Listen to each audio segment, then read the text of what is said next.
Many men live with silent confusion about their sexual habits. Society tells them one thing, their minds whisper another. But Stoic wisdom offers a powerful path forward. It teaches discipline, clarity, and control. Not shame or guilt, but inner freedom. Today, we're uncovering the 7 biggest lies men believe about their sexual behavior. These lies steal your peace. Let's expose them with truth, guided by the strength of Stoicism. Mistake 1. Everyone does it. As much as I do. This is one of the most common lies. Many men believe that their sexual habits are normal because everyone else is doing the same. But this belief is based on assumption, not truth. The reality is, no one truly knows what others are doing behind closed doors. People exaggerate. Social media paints a false picture. Friends joke about it. But these things are not facts. They are noise. Stoicism teaches us to look inward, not outward. Epictetus once said, "If you want to improve, be content to be thought foolish and stupid." That means you don't need to match others. You need to know yourself. Just because you believe others are watching porn daily or masturbating several times a week doesn't make it right for you. When you follow the crowd without reflection, you become a slave to desire. You lose control. Stoicism is about self-mastery. It says that the wise man doesn't act out of impulse. He chooses his actions with intention. This lie convinces you that you're normal. But being normal isn't the goal. Freedom is, peace is, strength is. Ask yourself, does this habit help me grow? Does it align with my values? If the answer is no, then don't comfort yourself with false comparisons. You are not here to live by others' standards. You are here to rise above them. Once you stop comparing, you start healing. You begin to take responsibility, and that's when change begins. Not because others do more or less, but because you have chosen to do better. Marcus Aurelius reminded himself every day, just that you do the right thing. The rest doesn't matter. So stop thinking about what others do. Start thinking about what's right for you. Mistake 2. It's a healthy way to relieve all stress. This lie sounds comforting. It gives men an excuse. I'm stressed, so I need release. But relief is not the same as healing. Many men use sexual release as a band-aid. The stress remains. The root problems stay buried, and soon, the cycle begins again. Stoicism teaches that real peace comes from the mind, not from escape, not from pleasure, but from learning how to face discomfort with calm. Seneca once said, "We suffer more often in imagination than in reality." When you believe that only sex or masturbation can relieve stress, you make your mind weaker. You become dependent. You forget your own strength. True stress relief comes from solving problems, from breathing deeply, from taking a walk, from accepting what you cannot change and changing what you can. Sexual release may feel good for a few minutes, but what happens after? The stress returns, sometimes stronger. Many men don't realize this. They think they are relaxing, but they are avoiding, they are numbing. And over time, the body begins to crave more. The same release doesn't work anymore. The stress becomes tied to lust, and now, 2 problems exist instead of 1. The Stoic does not run from pain. He stands still in it. He understands that suffering is part of life, but he doesn't try to fix every emotion with pleasure. He observes his feelings. He learns from them. If you feel stress, ask yourself, what is its cause? Is it money, work, a broken relationship? Face that issue directly. Don't mask it with desire. Because when the pleasure fades, the problem stays. Relieving stress in a healthy way means building habits that strengthen your spirit. Meditation, exercise, deep conversation, reflection. These things bring lasting peace. Sexual release is not bad in itself, but using it as the only solution creates dependence. And dependence is not freedom. The Stoic is always free. Free from cravings, free from false beliefs, free from lies. You can be too. Mistake 3. My partner doesn't mind how much I watch porn. This is a dangerous assumption. Many men never ask, or they ignore the answer. convince themselves that their partner doesn't care. But in many cases, she does. Deeply. Even if she doesn't say it. Even if she pretends to be okay. Stoicism teaches us to be honest with ourselves and with others, and to consider how our actions affect the people we love. Marcus Aurelius wrote, "What injures the hive injures the bee." That means if you harm the whole, you harm yourself too. Porn creates distance in relationships. It changes the way you see your partner. It replaces connection with fantasy. Over time, intimacy becomes shallow. Conversations lose depth. Desire loses direction. Many women feel rejected when their partner watches porn often. They feel compared. They feel unseen. But they may not know how to say it. Or they may fear judgment, so they stay quiet. Meanwhile, the man assumes everything is fine. But inside, the relationship suffers. The Stoic way is to ask hard questions, to seek truth, not comfort. If you love someone, you owe them honesty. You owe them effort. You owe them your presence, not just your body, but your attention and energy. Porn teaches men to chase images. Stoicism teaches men to build bonds, to honor the people around them, to cherish what is real. If you're unsure how your partner feels, ask, listen. Don't defend, understand. You may be surprised by what you hear, and if you are, don't feel shame, feel gratitude, because now you know, and when you know better, you can do better. Love is not just pleasure, it is commitment, it is sacrifice, it is mutual respect. Don't let a screen steal what your heart needs most. Rebuild connection, rebuild intimacy, be present, be open. That is what a strong man does, that is what a Stoic does. Mistake 4. It doesn't affect my relationships or intimacy. Many men believe this lie because the effects are slow. They don't see the change right away. But over time, things begin to shift. Touch feels different. Conversations feel distant. Emotional bonding weakens. Porn and excessive sexual release can desensitize the mind. What once brought joy now feels dull. The body starts craving novelty. Real-life love feels too quiet, too normal, too predictable. But relationships thrive on the ordinary, on shared moments, on mutual understanding. If you're always chasing excitement, you'll miss the beauty of peace. That's why Stoicism reminds us to seek stillness, not stimulation. Marcus Aurelius said, "Very little is needed to make a happy life.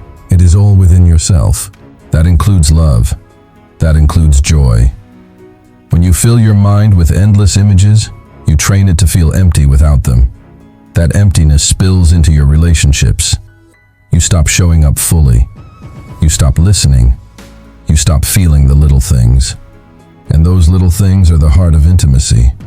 Many men don't notice the loss until it's too late. A partner becomes distant. Arguments rise, passion fades, and they wonder why. Look at your habits. Look at your mind. Are you nurturing connection, or are you feeding distraction? The Stoic believes in full presence, in being where your feet are, in valuing what is real over what is imagined. If you want deeper love, start by clearing your mind.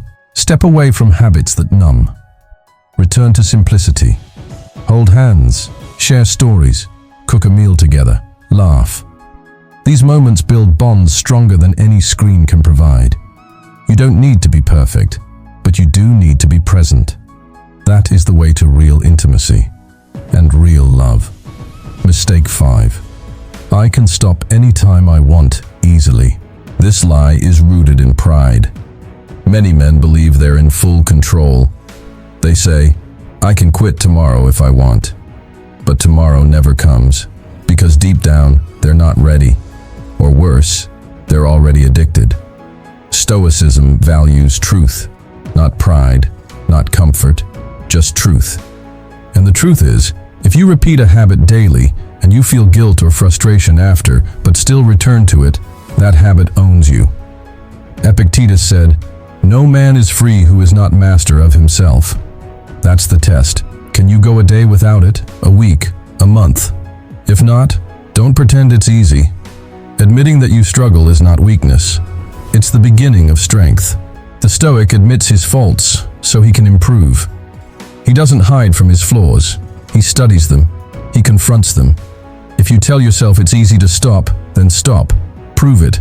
Test your will. And if you find it hard, don't shame yourself. Understand why. What are you avoiding? What pain are you hiding from? Addiction is not just about pleasure. It's about escape. Stoicism teaches that real courage comes from facing what hurts, not running, not hiding, but standing tall in the storm. You can stop, but not through lies, through effort, through structure, through support. Build new habits, wake up early, exercise, breathe, journal, replace the old with the new. You may fall, that's okay, but get up, learn, try again. That's the Stoic way. Freedom is not doing whatever you want, it's doing what is right, consistently, with discipline, with heart. Mistake 6. More sex always equals better sex. This lie is everywhere. In movies, in music, in online conversations. It says that having more sex means you're successful, manly, and happy. But that's not always true. More is not always better. Sometimes, more just means empty. Stoicism teaches us to seek quality, not quantity. It teaches us to value meaning, not volume. True joy is not in having more, but in appreciating what you have. Seneca once wrote, "It is not the man who has too little, but the man who craves more, that is poor." If you're always chasing more sex, more partners, or more excitement, then you'll never feel full. There will always be a craving, a hunger, a sense that something is missing. The Stoic looks inward. He asks, "Why do I desire so much? Is it because I feel lonely, unseen, insecure?" Often the desire for more is a cover for a deeper emptiness, one that no amount of sex can fill. Also, chasing more often leads to carelessness. It reduces intimacy to an act. It turns people into objects. It takes away the depth that makes connection special. Real intimacy is not just about physical pleasure. It's about safety, understanding, trust, love. When you focus only on performance or frequency, you lose the human part of the experience. You stop being present. You stop feeling the sacred energy of connection. And over time, even the excitement becomes dull. Better sex doesn't mean more sex. It means deeper connection. It means being fully there, mind, body, and soul. It means listening, caring, holding, breathing together, laughing together. Stoicism calls us to be intentional, to choose what matters over what's flashy. A single moment of real love can be more fulfilling than 100 moments of empty pleasure. So stop chasing numbers. Chase meaning. Stop proving something to the world. Prove something to yourself. That you can choose depth over distraction, love over lust, peace over performance. The wise man is not the one who has the most. He is the one who needs the least and cherishes it the most. Mistake 7. My sexual desires are abnormal if they're different. This lie creates shame. It makes men feel broken. It makes them hide their feelings. But the truth is, desire is not one size fits all. People are different, bodies are different, minds are different, and that's okay. Stoicism teaches us to accept what we cannot control, to embrace our nature without fear or guilt. As Marcus Aurelius said, "Everything that happens is natural. Do not be ashamed of what is natural." Your desires do not make you wrong. They do not make you weak. What matters is how you respond to them. Do you act with reason, with kindness, with care, or do you let the desire control you? That's the real question. Many men feel alone because they don't fit into society's idea of normal. They think, "I shouldn't feel this way." But Stoicism tells us, stop judging your thoughts. Start observing them. Learn from them. Don't fight your feelings. Understand them. Shame makes you silent. Silence makes you suffer. But understanding sets you free. If you have a desire that feels confusing, explore it with wisdom. Speak to someone you trust. Learn, reflect, Ask, is this harmful, or is it just different? Am I being true to my values? The Stoic doesn't let fear shape his identity. He shapes it through reason, action, and virtue. Also, know this: having different desires doesn't make you any less of a man. Your worth is not defined by what you feel. It's defined by how you live. How you treat others, how you control your impulses, how you rise above fear. Freedom comes from self-knowledge, from letting go of shame, from owning your story. And if something inside you needs healing, don't hide it. Face it with courage. That's the Stoic way. You don't have to fit a mold, you just have to be honest, grounded, and willing to grow. That's what makes you strong. These 7 lies are heavy, but truth is always lighter. Truth lifts you up. It frees your mind. It opens your heart to growth. Sexual habits are deeply personal, but they should never be controlled by lies. The Stoic path shows us how to rise above impulses, not by hate, not by guilt, but by wisdom, by clarity, by choice. Each day is a new chance to become better. Not perfect, just better. That's the goal. A stronger mind, a more peaceful soul, a deeper life. So if any of these lies have shaped your beliefs, let them go. Replace them with truth, with self-respect, with action. You are not stuck. You are not broken. You are becoming. The Stoics didn't run from temptation. They transformed it. You can too. Let this be your reminder. You are more than your urges, more than your past. You are a thinker, a builder, a warrior of the mind. Choose mastery, choose meaning, choose the path of the wise. Your life begins when the lies end.